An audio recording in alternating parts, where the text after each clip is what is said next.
I'm Cheryl Benton, founder and publisher of The Three Tomatoes, and we are delighted to present this masterclass on building your personal brand. Whether you're an entrepreneur, a corporate executive, a job seeker, or an influencer, you need to distinguish yourself in a very crowded market. How do you do that?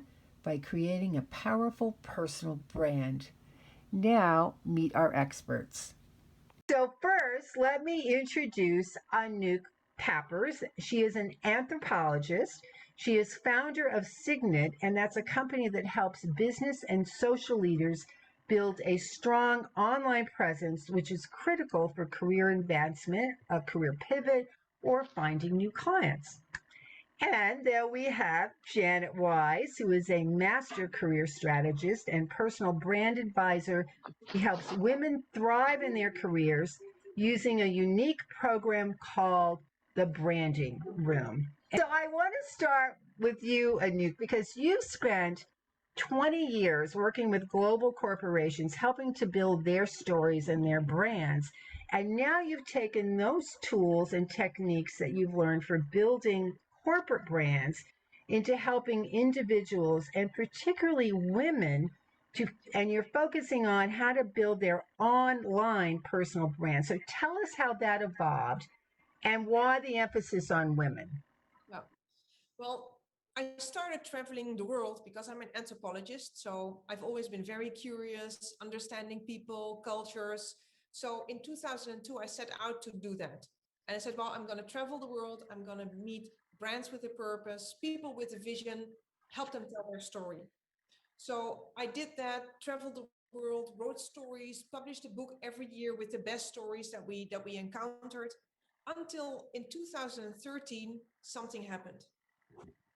One of the CEOs that we were interviewing in New York, he said, I really like what you're doing for my brand, but I need you to do this for me because people Google me, pilots Google me, stakeholders, shareholders, everybody Googles me, and I don't like what they see. So can you guys help me build my online, my personal brand, just like you do for my company brand? So that's how we moved organically toward helping senior executives with building their personal brand. Because the principles that we use to do storytelling and brand building for, let's say, corporate brands is very similar to what we do for personal brands. So we help them define their brand, we help them articulate their brand into relevant content, and then making sure that when we Google you, you're all there. So that's what we started doing once for this CEO in 2013. Fast forward, it's around 95% of our business. Flipping through one of the books that we published, at a certain moment, I was flipping through and I said, hey, wait a minute. 90% of everyone we interviewed around the world were men. Where are the women? So I made it my personal mission to start looking for women and help women figuratively take their awards out of the drawer, because that's where women put the awards when they get them, and help them put on the wall, which is what men do. So that's why we started focusing really on helping women build their brand, get out there, because if they don't speak up, if we don't speak up for ourselves, nobody else will. So that's how we evolved from storytelling and branding for corporate brands into working with senior women in leadership and really helping them achieve their next goal. I love that. And I know when you and I first talked, you talked about how women put their awards in the draw. And that is so true. You know, men are just so much more comfortable displaying all those accomplishments than we Yeah. women often are. And I know Janet, you've seen that as well. So you have over 17 years of experience as a human resource executive, and you've worked with Fortune 500 companies on their HR initiatives, and you've taken your experience to help talented women prepare for leadership positions and entrepreneur women as well, which led you to creating, and it's your proprietary process called the Branding Room. So tell us how that evolved. It's just so many great synergies, and it's just so brilliant how you put us all together. So Anouk, just to share with you and, of course, Cheryl, to your listeners. So, yes, by day for the past couple of decades, I have been a corporate learning, leadership, and career development, a talent manager inside Fortune 100 companies.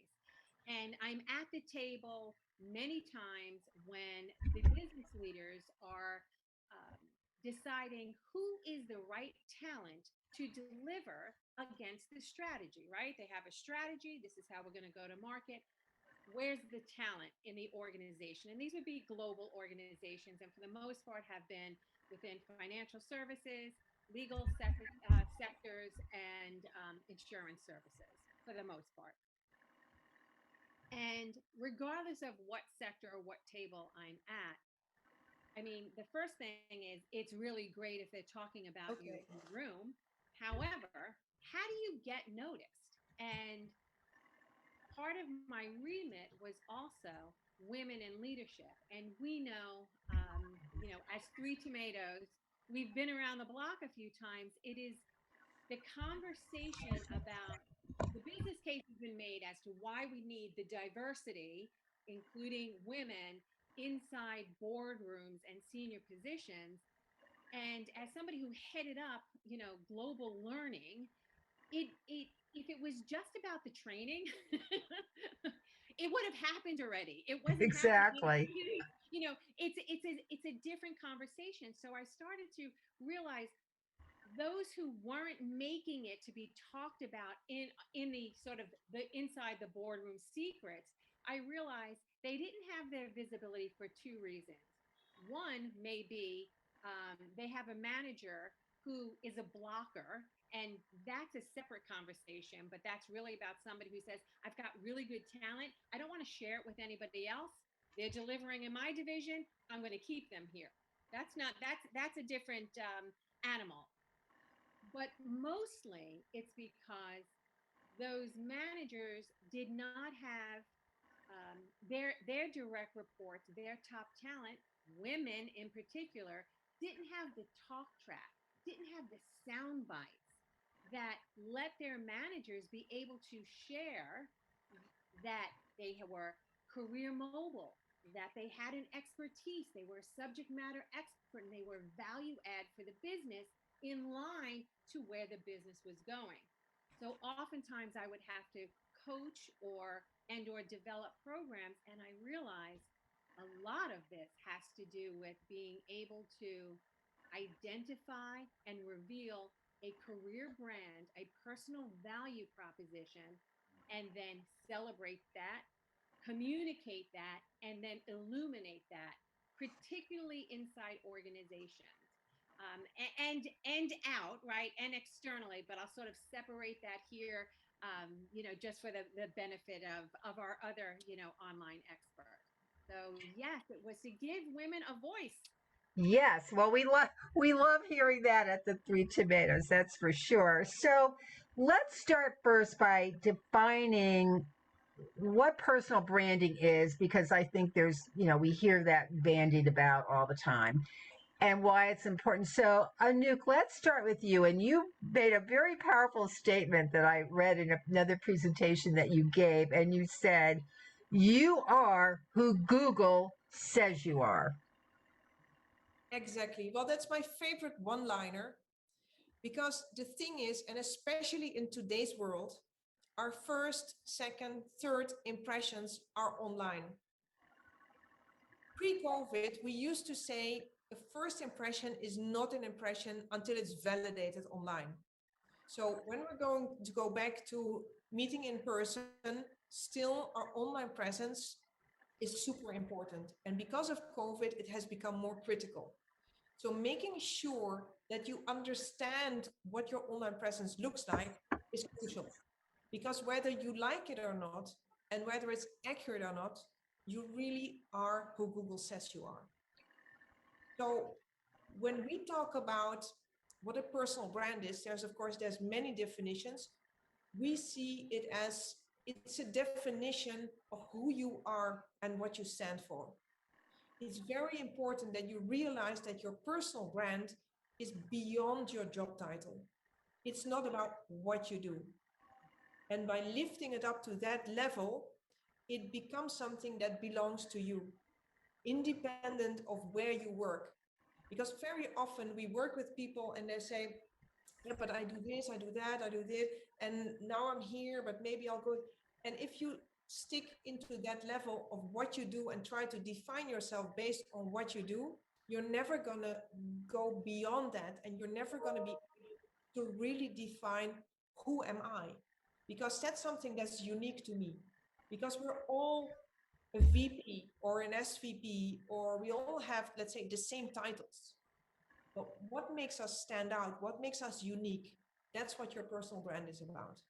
I love that, and I know Janet's nodding her head here too. And Janet, I know you've said it's not enough to be an expert in your field because people tend to focus on that too. Yeah. So, give us your definition of personal branding. Sure, absolutely. And to build on what Anouk had shared, you are not your job title, you're not your business card, nor should you be constrained by that, right? Or even just by your level of expertise. What what stakeholders, whether it's inside an organization or it's potential prospects, customers, and the like, are looking for is truly, when we say that authenticity, meaning it's, you think of a personal brand as a grown up version of your reputation. And it is a compilation of your talents, your skills, your experiences. Um, and when it's revealed and put into a value statement, sort of like a brand promise on how and what you deliver and for whom. And there's this piece that we each, again, differences, I say this all the time, differences are advantages, and therein lies your competitive advantage. Your your personal brand, it's your career asset, and it's portable equity, the same way that one might be able to take their 401k and move it from JP Morgan Chase, if they're going to go work at Goldman Sachs, or they're going to go, work wherever, okay, or with different clients or different organizations. Similarly, your career asset, it belongs to you. And when you're clear on that and you marry that with your career vision, your strategy in a way that is future focused, it allows you to make those right decisions. And I would say now more than ever before, having a clear, clearly articulated and identified brand promise, and I use that interchangeably with personal brand or personal brand statement, is key, is key. Because you want to stand out. Yeah. Well, those are both great definitions of explaining what it is. So now, I know you all start with. We need to now start to look at the first step is what is my personal brand. So how do you even start to look at that? Obviously, most of us here are online. We've got some kind of presence there. We're projecting something. We're out in the real world. But what are the first steps in even assessing what does your brand look like now, even if you haven't created that brand yet? And what are some of the most common mistakes or missteps that you see? So Janet, let's start with you on that. Sure. So the first part of the question, on brand and what to begin with, and um, we each, your experts here have, a framework of sort of excavating that, but it all begins also with you. Meaning it's self-reflection. So whether working with somebody one on one, but it's also being able to empower you to do some self reflection. And you can begin by asking yourself, what do people, whether it's clients, friends, family, colleagues, peers, what do they always say I do exceptionally well? Now you might have your job title. Maybe you are, you're a psychologist, or you are, an SVP of, capital markets. I mean, whatever the title is, there's something within your job scope or the way you approach how you do your job that is uniquely you. And it's likely colored by those experiences. So if you start to map out what were those career experiences, where did you feel as though you were thriving and playing to your strengths? There are self assessments you can do, um, standout, Gallup, values surveys, because I'm also very big about having it, aligned with values, but understanding your strength, and then start to see if you start to see a pattern or themes, right? I like to say I'm sort of pulling that red thread with that, and testing a hypothesis. But also with that is, and I'm future focused, is how might we align that to where you want to be next, or where you want to be known for. So we may be somebody, particularly, I saw this happen a lot during the pandemic. We had, particularly women, wearing many, many hats at home, doing lots of different jobs. So maybe the day job originally changed and they were working on different projects, and the business, right, was shifting. Strategies, of course, were shifting. And I was encouraging people to, where is your organization shifting? Where do you see the opportunity to align with that? So you may have always been in accounting, but you really wanted to be in marketing. What's shifting, and how can you start to say, well, you know what, I'm in accounting, but I really have this juxtaposition of being a creative thinker and yet somebody who can deal with, the data and the hard numbers. And I marry that to, and you start to pivot with where, the business might be going if you're looking for something internally. So it's this piece of self reflection, asking yourself those questions. Really, if you are working and you have past performance, or you have client testimonials, right? What are your clients saying? There's something about the way you're doing what you do that helps you stand out. And it's very, very 100% likely it is colored by your lens of experience, your lens of talents, your lens of values, all of that. And in that is the brilliant brand of you, because it's authentic. It truly is about being authentically you, not Yes. trying out for Well, something. Jan, you always have such great pearls of wisdom, and there were two that really stuck out to me here. And one is that I found over the years of in my career and working with women, and helping to mentor and bring them along, that so many women, we sometimes tend to put ourselves into a box and we don't see the bigger picture. And I think you've really illuminated how, when you start to think about a brand and a vision, that can help you really get you out of that box. And the other thing that I think is really important, we're talking about personal branding. We're going to get to Anouk here, because her whole emphasis is in online. We're not creating personas. A brand, a, you know, a personal branding isn't about a persona. And gosh knows we see so many of those online. I mean, when I used to laugh that Facebook so often is, I feel like I'm in Lake Wobegon, if you remember that, where, all the men are handsome, all the children are brilliant, all the women are beautiful. That's the persona.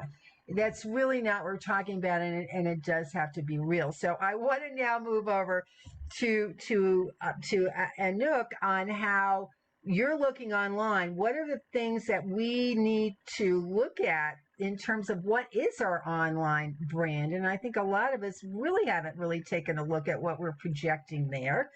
And what do you see as some of the common missteps? Yeah. Let's call it that. Yeah.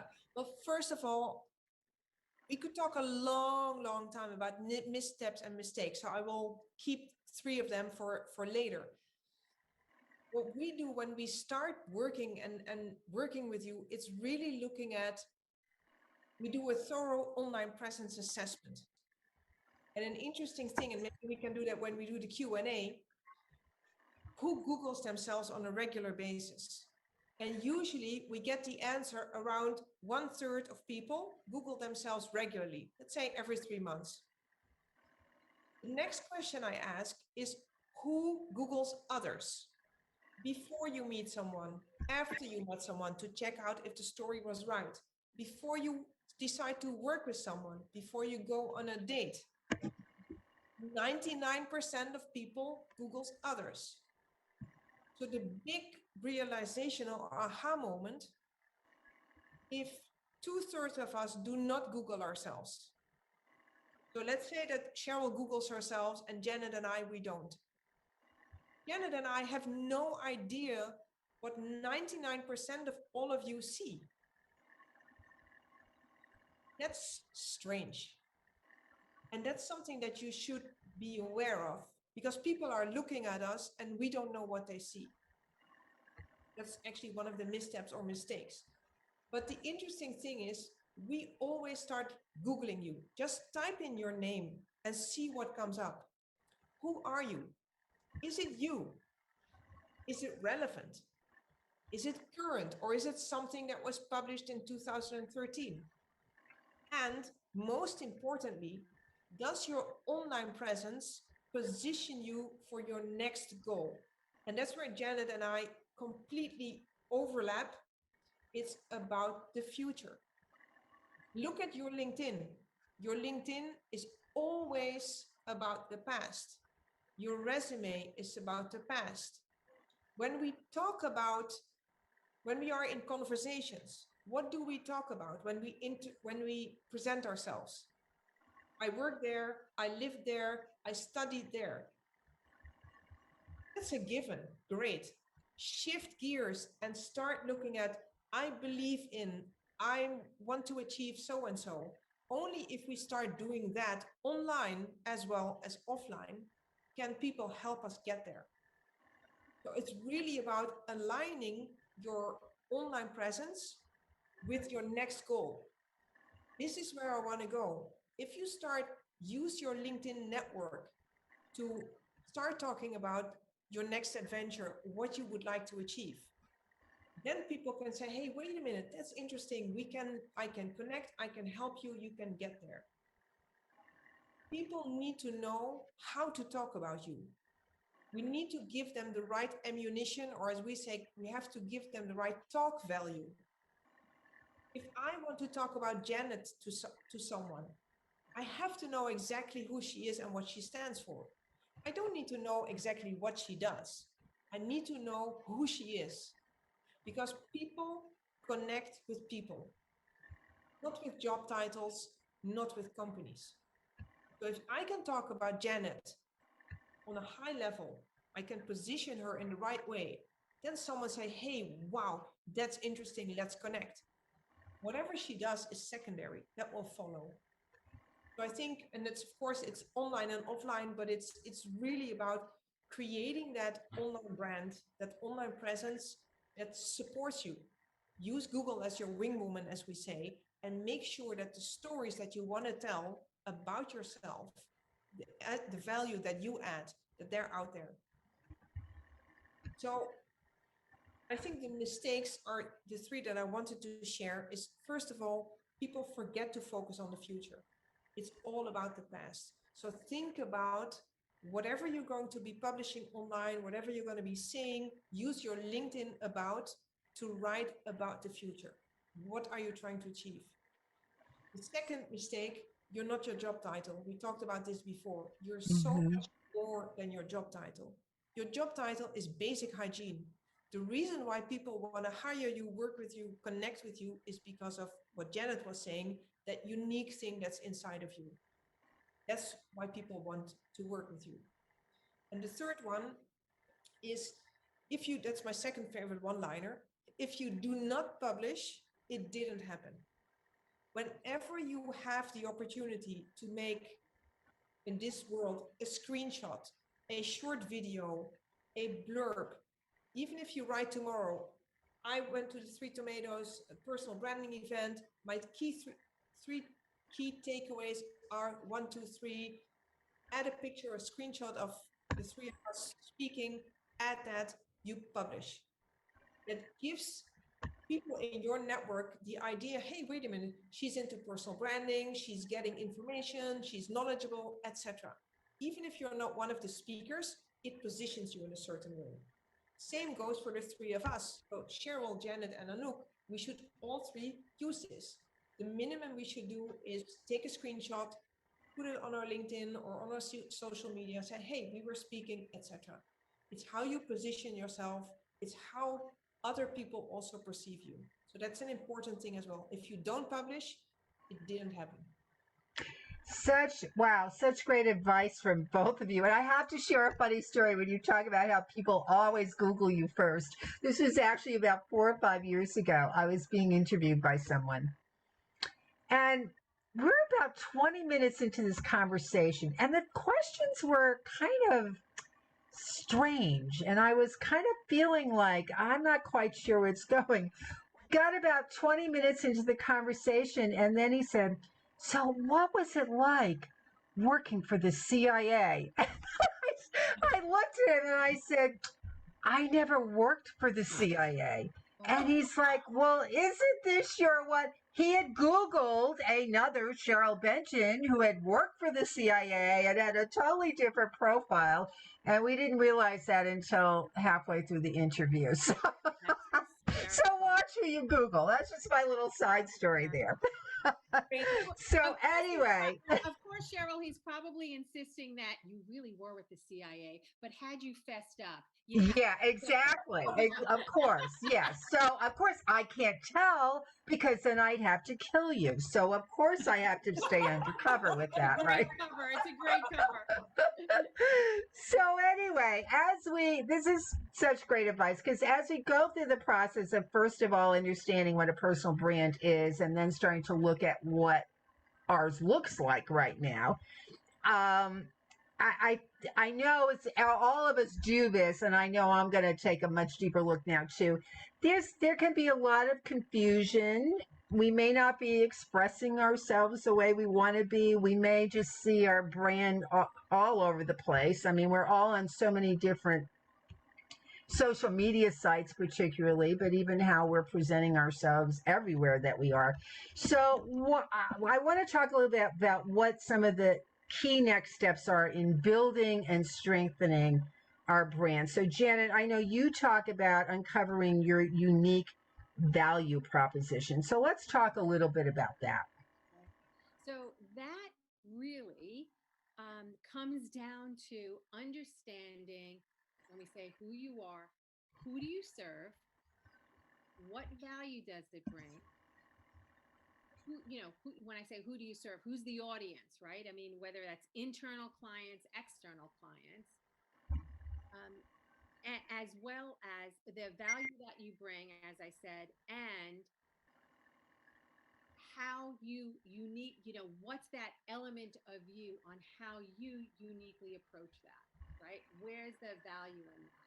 So that piece has to be, there's a piece also that you're listening, you're observing, but you're ready to have that sound bite that's ready that says this. And it's, why is that going to be important to my organization or my potential prospect as well? So those elements come in there, and then the piece is it's about taking action. So a few things came up that reminded me. I love this adage. I don't know who originally said it, either one of them for that matter, but the first one is you can't build a reputation on what you intend to do. You can't learn to swim just by reading the book and watching the videos. At some point, you've got to jump in. Now, if you're working with a skilled, a support group or somebody to help you navigate that, that's wonderful. However, we are women, and we are, for the most part, we are calculating risk takers, right? We do have in our own DNA that ability to the trait to connect. So think about it as connecting versus self promotion, which sometimes is harder for women when we talk about self-promotion. However, the other piece is progress over perfection. And I in a previous career, I used to be a paralegal. I love to research, I love to write, but key is also having, as Anouk said, a point of view. You don't have to be the published author. You do not necessarily have to be the thought leader out of the gate. But just as Anouk had said, and Cheryl, as you encouraged to, make these postings, what did you attend? It shows that you're curious, you're interested, you're relevant, right? You have something to say. Similarly, you need to be a student of the industry throughout your entire career. That doesn't stop. You want to be current, but also, especially LinkedIn, right? There's so many articles and ways to curate information. Read it, share it with your network. A recent article about, and something that you found was either a takeaway or a good call out. So you didn't publish the article, but again, it's a way to get you to begin to get a point of view, take a stand. I would say in the beginning, don't do anything controversial, right? Like just, and you'll start to see your voice almost starts to come through, because you, again, with through some self-reflection, I say, I really like this piece about personal branding. I can use it here in my work there, or there's something totally unrelated that you're working with. So come to it with that beginner's mind. So again, can't build a reputation on what you intend to do. Progress over perfection. Have a point of view by being informed and sharing that. Excellent, excellent advice. So now I want to move over to Anouk about looking at our online presence, and I know you talk a lot about creating your positioning statement. And I have to tell you, I spent my first career in the New York City ad agency business, and over the course of 25 years or so, I have written hundreds of positioning statements for brands and corporations. I've written positioning statements for the Three Tomatoes. But today, as I was putting together the outline, I realized I have never written a personal positioning statement. And I was actually trying to do that today. And I think I failed miserably. It is really difficult. So let's talk about that. Well, Help. the interesting thing is that we work a lot with people. I mean, we work with coaches, and I cannot do it for myself. Janet probably can't, you can't. We can do it for others, but when it comes to doing this for ourselves, because of course we have blind spots when it comes to ourselves, we think, this, no, that's not unique, or that's not really interesting. It's so difficult to speak about yourself or to find those ingredients. So that's why you need a conversation partner, and whether that's me or a good friend, someone you really trust, doesn't matter, but you need someone else to ask you these questions. You need someone else to help you distill what's in there and define it. And we work a lot. I mean, we come up with positioning statements for people. And one of my favorite ones is I work with a woman, and she's an arbiter of social impact. Everything she does is focused on creating on having social impact. Everything. She works in healthcare. She's high up in the NAACP. She has her own foundation. She is a board member. She does consulting. She does lots of different things. She works in her community. She's a preacher. But everything she does is geared toward having social impact. If she cannot have social impact, she's not going to do it. She's not going to spend her time. So for her, it's a very strict guide. This is who I am. This is what I stand for. This is what I spend my time on. Another interesting example is an amplifier for women leaders. It's an executive search professional that we work with. And when we started working with her, there is a zillion executive search professionals in New York only. And she said, no. So after all kinds of sessions, I said, but what if you could only work with women? She said, I would love that. If that would bring enough business to keep her business running. So I said, well, why don't we try it? Why don't we try on your LinkedIn saying amplifier for women leaders? We see if people respond. If you're so it's getting over that first hurdle. Suddenly saying who you are and what you stand for sometimes is kind of scary, because if I say I'm an amplifier for women leaders, am I not going to lose my male clients? Mm-hmm. So she did, and the first thing that happened, a male CEO called her, said, I need you to come in and help my women. So instead of being an executive search professional for anyone, focusing, finding your niche, combining your passion into your job suddenly makes you unique, makes you stand out. And that's what you can use your positioning statement for. And then it's exactly the same story as Janet was saying.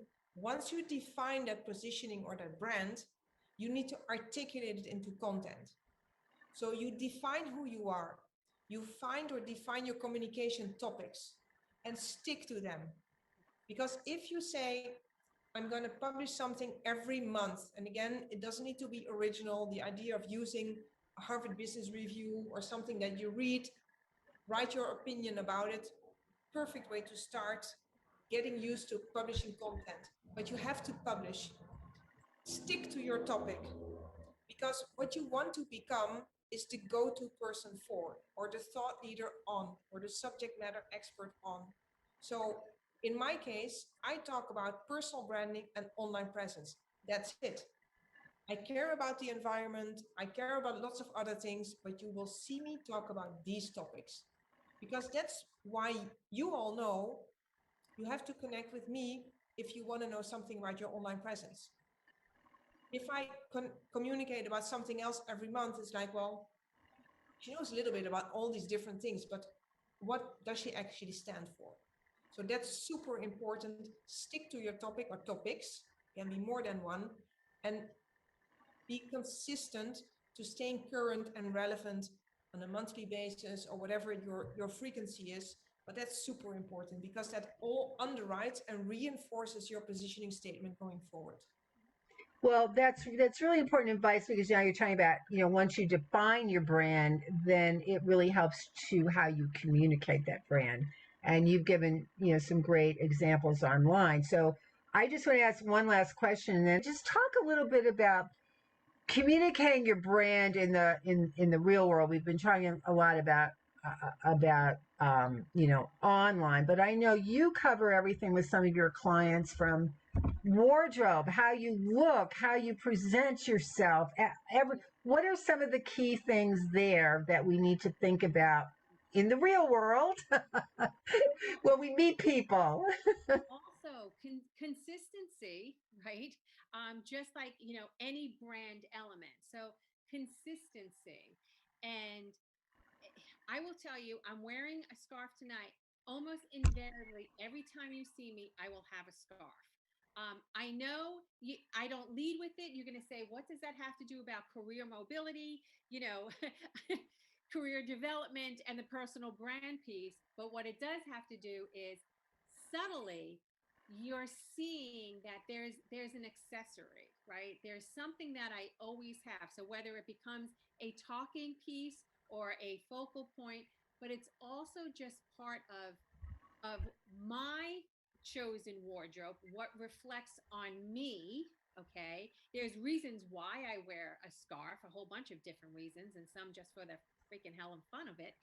But there's also this piece about consistency in your brand.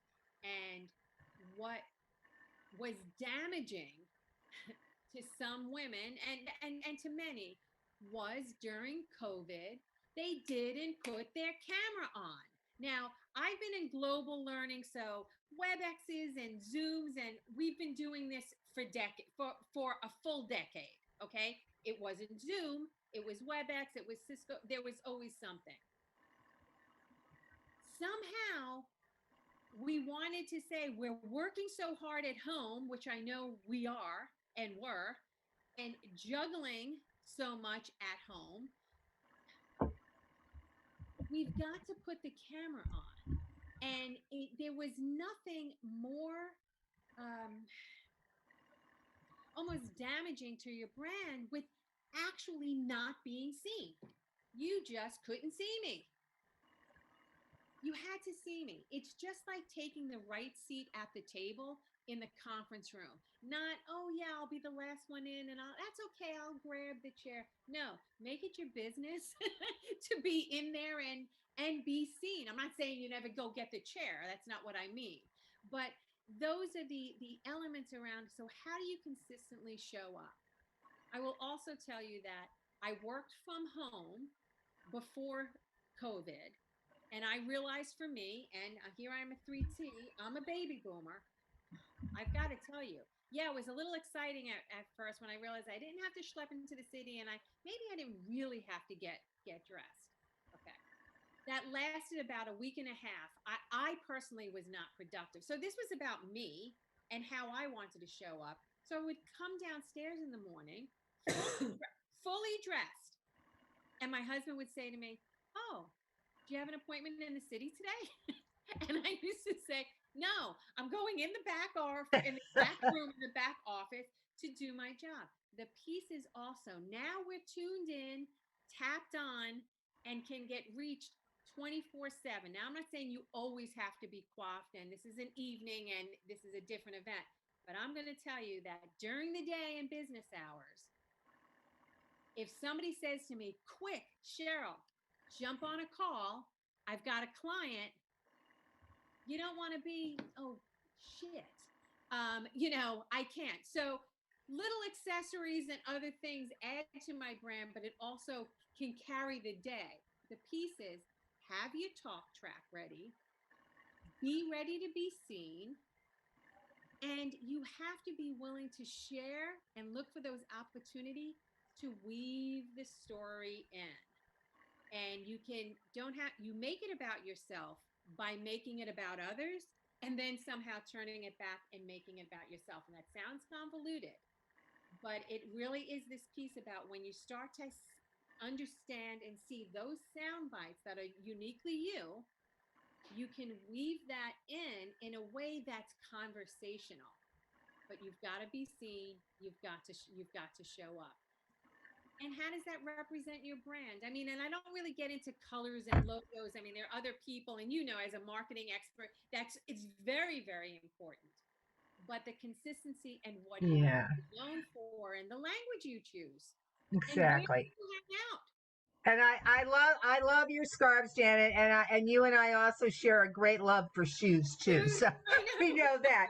And then Anouk and I were talking because her brand color is red, as is the Three Tomatoes, and many